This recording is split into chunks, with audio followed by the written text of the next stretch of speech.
Hello everyone, स्वागत करते हैं आपका अपने यूट्यूब चैनल कोड कर लो पर। आज सोल्व करेंगे जीएफजी की प्रॉब्लम ऑफ द डे। तो अपने पास मैट्रिक्स की एक प्रॉब्लम आई हुई है, ठीक है। हमें डुप्लीकेट रोज जो है मैट्रिक्स में वो फाइंड करनी है, ठीक है। बुलियन मैट्रिक्स हमारे पास गिवन है, इसका मतलब 0 और 1 उसके पास हमारे पास गिवन होंगे। तो सबसे पहले प्रॉब्लम की स्टेटमेंट हम पढ़ेंगे, फिर उसके प्रोज देखेंगे, उसको दोनों लैंग्वेज में कोड करेंगे, सी प्लस प्लस में भी और जावा में भी, ठीक है जी। तो प्रॉब्लम स्टेटमेंट देखते हैं अपने पास क्या कह रही है। एक boolean matrix R cross C size की, ठीक है, एम क्रॉस एन यहाँ पर दिया हुआ है, आर और सी नहीं दिया हुआ है, स्टेटमेंट में लिखा है, ठीक है। कोई बात नहीं, इनको अपडेट करना चाहिए। वेर ई सेल कंटेन इधर 0 और 1, 0 या 1 ही होगा। Find the row number of row which already exist और आर रिपीटेड। इसका मतलब क्या है कि हमें रो नंबर फाइंड करना है जो सी मेरी रिपीट हो रही है वो, ठीक है। जैसे कि यहाँ पर बात करें 1 0, ये रो 0 मान के चलनी है आपको, 0 बेस इंडेक्सिंग के हिसाब से आंसर रिटर्न करना है। और फिर 1 0, ये रो 1 है, तो रो 1 जो है वो मेरी रिपीट होगी भाई, ठीक है। ये पहले ऊपर आ चुकी है, सिमिलरली ये नीचे भी आ चुकी है, तो 1 इसका आ गया आंसर। अगर यहाँ पर देखें हम, अब ये वाली रो ऊपर पड़ी है, तो ये वाली रो कौन सी है मेरे पास 1। फिर ये वाली रो इससे ऊपर पड़ी है, ये वाली रो कौन सी है मेरे पास 3, ठीक है। 0 1 2 3, तो मतलब 1 और 3 मेरे पास क्या गया आंसर, बिल्कुल सिंपल। तो अब चलते हैं गाइस, इसके प्रोज देखते हैं क्या हो सकती है, फिर क्या करेंगे, इसको दोनों लैंग्वेज में कोड करेंगे वाइट। तो क्या करते हैं हम भाई, एक मैट्रिक्स लिख लेते हैं, ठीक है। कोई भी बढ़िया सी मैट्रिक्स लिख लेते हैं, एक जैसे लिख लेते हैं 1 0 0। शायद हमारे पास ये एक गिवन भी थी एग्जाम्पल है, वो लिख लेते हैं, कोई बात नहीं, एक ही बात है, ठीक है। बिल्कुल सिंपल सी अप्रोच इसकी रहने वाली है अपनी। तो अब सबसे पहले हमें, जैसे इस रो को हमने प्रोसेस कर दिया, ठीक है, मान लीजिए प्रोसेस कर दिया। जैसे हम इस रो पर आए, इस रो को प्रोसेस करें, हमें पता चल जाना चाहिए भाई ये वाली रो मेरी जो अभी जो बनी है, ठीक है, वो मेरे पास क्या भले वो ऑलरेडी एग्जिस्ट है, ठीक है। अब कोई भी नंबर, मान लीजिए मैं आपको एक एरे देता हूँ, मान लीजिए मैं आपको कहता हूँ 1 2 1, ये एरे।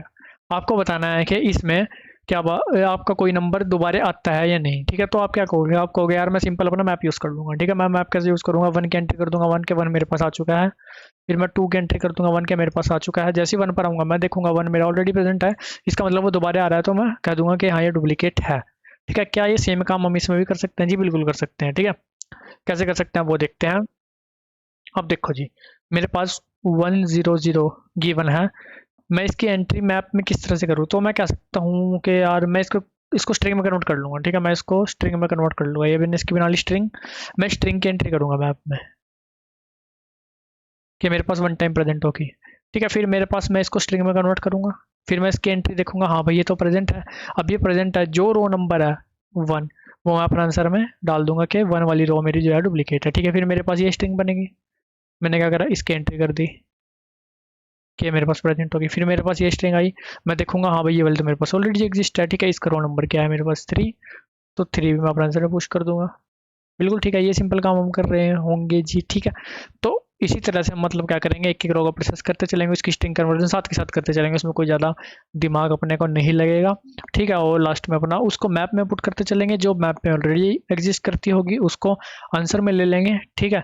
जो भी मतलब उसका रो नंबर है उसको आंसर में ले लेंगे, लास्ट में उसको रिटर्न कर देंगे। तो ये सिंपल काम हम कर रहे होंगे। इसकी टाइम और स्पेस कॉम्प्लेक्सिटी अगर हम डिस्कस करें, तो टाइम कॉम्प्लेक्सिटी इसकी क्या बनकर आने वाली है। अब हम सिर्फ मैट्रिक्स को अपना क्या कर रहे हैं, ट्रेवर्स कर रहे हैं, उससे फालतू कोई काम नहीं कर रहे। तो टाइम आने वाला है वो फार क्रॉस सी, ठीक है। स्पेस की बात करें तो अनऑर्डर्ड मैप यूज़ कर रहे हैं, जिसके अंदर मेरी पूरी मैट्रिक्स स्टोर हो सकती है, ठीक है।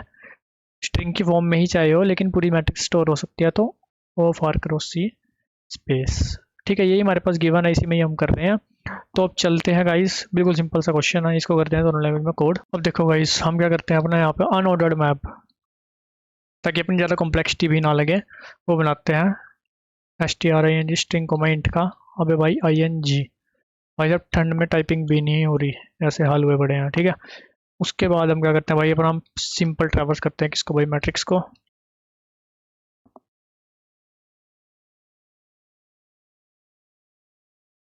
j less than n j plus plus, ठीक है।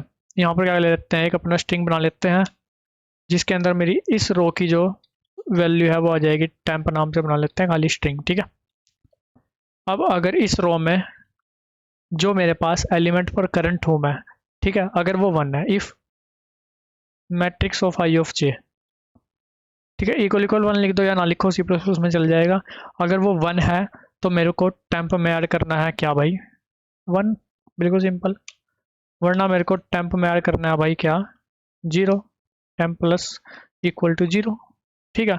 इस लूप के बाहर आकर मेरे पास करंट रो जो मेरे पास है उसकी वैल्यू मेरे पास स्ट्रिंग में आ चुकी होगी, तो मैं क्या करूँगा, अगर मेरे पास mm में वो वाली वैल्यू पहले से पड़ी है, इसका मतलब ये डुप्लीकेट है। अगर ये डुप्लीकेट है तो एक आंसर वेक्टर बनाएंगे, उसमें क्या पुश बैक कर देंगे, जो भी इसका रो नंबर है वो। अगर ये डुप्लीकेट नहीं है तो क्या करेंगे भाई, mm में इसकी एंट्री कर देंगे कि हाँ ये प्रेजेंट हो चुकी है, 1 से इसकी एंट्री कर देंगे। ठीक है, लास्ट में रिटर्न किसको कर देंगे, आंसर को। ठीक है, उससे पहले हमें आंसर को रिटर्न करने से पहले उसको बनाना ही पड़ेगा, वेक्टर ऑफ इंट एनएस। ठीक है, क्या करते हैं, एक बार चला कर देखते हैं इसको गाइस। कोई वैसे इश्यू तो नहीं आना चाहिए, फिर भी आ जाएगा तो कोई ऐसी दिक्कत वाली बात नहीं है, देख लेंगे। सही चल रहा है गाइस, सबमिट करते हैं इसको। और गाइस जावा में मैंने सेम कोड लिखा है, वही मैं आपको एक्सप्लेन कर देता हूँ एक बार, ये सबमिट हो जाए तो।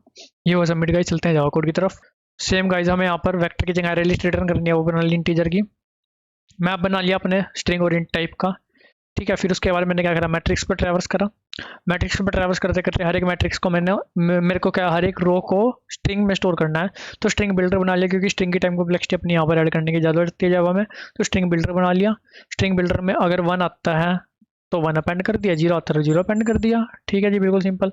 उसके बाद चेक कर लिया, अगर वो पहले से ही मैप में प्रेजेंट है तो भाई मतलब डुप्लीकेट है तो उसकी रो नंबर डाल दो आंसर में, वरना उसको मैप में 1 से प्रेजेंट कर दो। बिल्कुल ठीक है। ठीक है, स्ट्रिंग बिल्डर को स्ट्रिंग में कन्वर्ट करके कर दिया है काम सिंपल बिल्कुल। लास्ट में अपना आंसर को रिटर्न कर दिया, जो भी एरे लिस्ट बनी थी। इसको भी एक बार डायरेक्ट सबमिट करके देखते हैं गाइस। ठीक है, इसमें भी अपना कोई इशू नहीं आना चाहिए जी। और गाइज अपना जो कोड का लिंक है दोनों का आपको डिस्क्रिप्शन में मिल जाएगा, और लिंक्डइन इंस्टाग्राम का लिंक भी मिल रहा होगा, चाहो तो आप वहाँ जाकर भी कनेक्ट कर सकते हो। और किसी प्रकार का अगर आपको डाउट रहता है तो आप कमेंट सेक्शन में भी पूछ सकते हो। वीडियो से लाइक से सब्सक्राइब भी कर सकते हो। मिलते हैं आपसे अपनी वीडियो में, तब तक के लिए धन्यवाद।